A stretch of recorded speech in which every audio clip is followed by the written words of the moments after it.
ఉండొచ్చు. అదేవిధంగా తెలంగాణ అంటే టీఎస్ కాదు, టీఆర్ఎస్కు నకలుగా మారిస్తే దాన్ని టీజీగా మార్చినాము. తెలంగాణ రాష్ట్ర గీతంగా జయ జయ హే తెలంగాణను ఆమోదించుకున్నాము.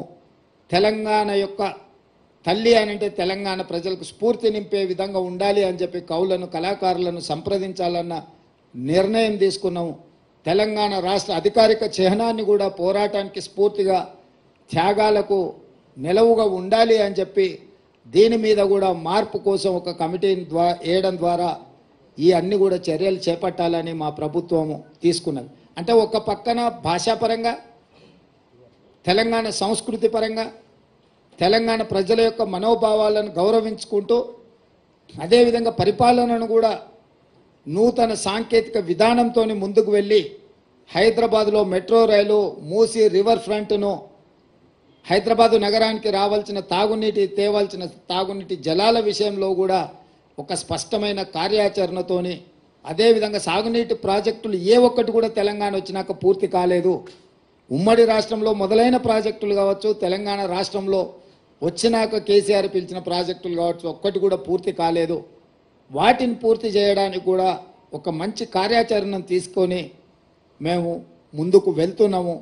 మా సహచర మంత్రులందరూ కూడా బాధ్యతాయుతంగా రోజుకు 18 గంటలు పనిచేస్తూ ఈ ప్రభుత్వానికి, తెలంగాణ రాష్ట్ర ప్రజలకు మంచి పేరు, తెలంగాణ మోడల్ని ఇదొక వైబ్రెంట్ తెలంగాణ అని నిరూపించే విధంగా ఈరోజు మా సహచర మంత్రులందరూ కష్టపడి పనిచేస్తున్నారు. మనస్ఫూర్తిగా సహచర మంత్రులను కూడా నేను అభినందిస్తున్నా.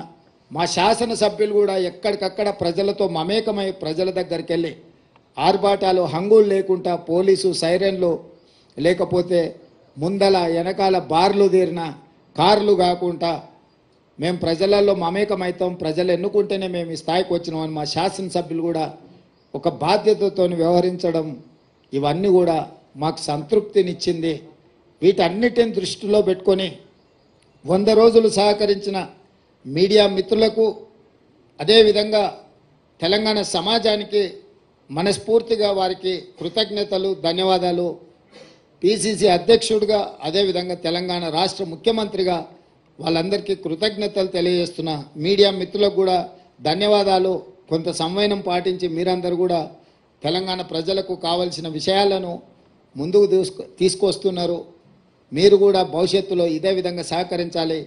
తెలంగాణ రాష్ట్రాన్ని అభివృద్ధి పదం వైపు తీసుకువెళ్దాం.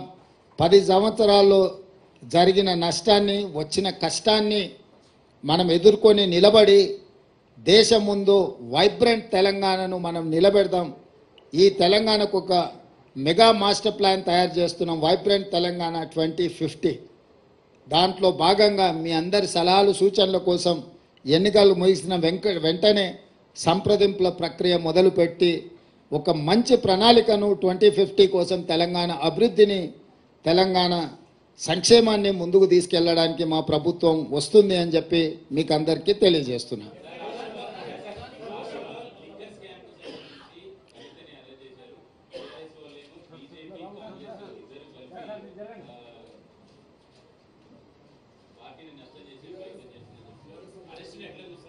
ఇప్పుడు ఇది టీవీలలో సీరియల్ చూస్తే సంవత్సరాల కొద్ది కొనసాగుతూనే ఉంటాయి. వాటికి ఆరంభం ఎప్పుడైందో చెప్పలేము, అంతం ఎప్పుడైతుందో కూడా చెప్పలేము. ఈ లిక్కర్ స్కామ్కు సంబంధించి కూడా కేసీఆర్ కుటుంబము, బీజేపీ ప్రభుత్వం నిరంతర ధారావాహికంగా టీవీలలో ఒక సీరియల్ను తలపించే విధంగా నాటకాలకు, డ్రామాలకు తెరలేపినరు. ఇన్ని సంవత్సరాల నుంచి కొనసాగుతున్న ఈ డ్రామా నిన్న అరెస్టు డ్రామాతో పతాక స్థాయికి వచ్చింది. అసలు ఇన్ని రోజుల నుంచి ఇంతమందిని అరెస్టు చేసి ఇప్పటి వరకు అరెస్టు చేయకపోవడము. రెండవది, ఈరోజు ఎన్నికల నోటిఫికేషన్ వస్తుందనంటే ఒకరోజు ముందు అరెస్టు డ్రామాకు తెరలేపడము. దేనికి సంకేతం ఇది?